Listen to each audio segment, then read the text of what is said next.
Hi అండి, welcome back to Suji వంటిల్లు honey. ఎలా ఉన్నారండి? అందరూ బాగున్నారా? ఇప్పుడు వచ్చేసి నేను చేసే కర్రీ వచ్చేసి గ్రీన్ మసాలా బీరకాయ కర్రీ అండి. ఈ కర్రీ రోటీలలోకి కానీ చపాతీలలోకి కానీ అలాగే వచ్చేసి అన్నంలోకి కానీ చాలా అంటే చాలా పర్ఫెక్ట్గా ఉంటుంది.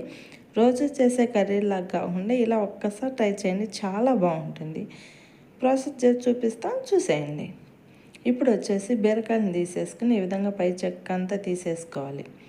ఇప్పుడు ఈ బీరకాయను అటు ఇటు ఎడ్జులు కట్ చేసుకొని ముక్కల్లాగా కట్ చేసుకోవాలి. నేను చూపించే ముక్కల్లాగా కట్ చేసుకోవాలి, అంటే మీడియం సైజు ముక్కల్లాగా కట్ చేసుకోవాలి. ఇప్పుడు బీరకాయకి మధ్యలో వచ్చేసి ఈ విధంగా ఘాటు పెట్టుకోవాలి. ఎందుకంటే బీరకాయని స్టఫ్ పెట్టుకోవాలి కాబట్టి ఈ విధంగా ఘాటు పెట్టుకోవాలి. అన్ని బీరకాయలు వచ్చేసి అదే విధంగా ఘాట్లు పెట్టుకొని కట్ చేసుకొని పక్కన పెట్టుకోవాలి.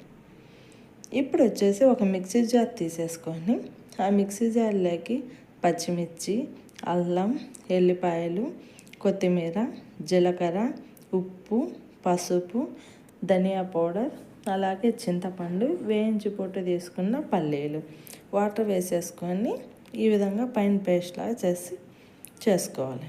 ఇప్పుడు వచ్చేసి బీరకాయల్లోకి స్టఫ్ పెట్టేసుకొని పక్కన పెట్టుకున్నాం. ఇప్పుడు ఒక బాండిల్ పెట్టేసుకొని ఆయిల్ వేసేసుకొని వాటిల్లోకి ఆనియన్స్, పచ్చిమిర్చి వేసుకొని ఫ్రై చేసుకోండి.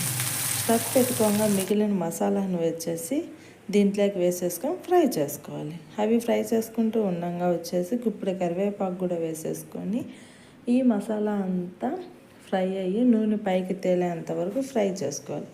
ఇప్పుడు ముందుగా స్టఫ్ చేసుకున్న బీరకాయను కూడా పెట్టి వాటిలో వేసేసుకొని ఆయిల్లోనే 5 మినిట్స్ మగ్గించుకోవాలి. తర్వాత సరిపడినన్ని వాటర్ వేసేసుకొని మూత పెట్టేసుకొని ఉడికినాక వచ్చేసి కొత్తిమీర వేసేసుకొని సర్వ్ చేసుకుంటే గ్రీన్ మసాలా బీరకాయ కర్రీ అనేది రెడీ అవుతుంది.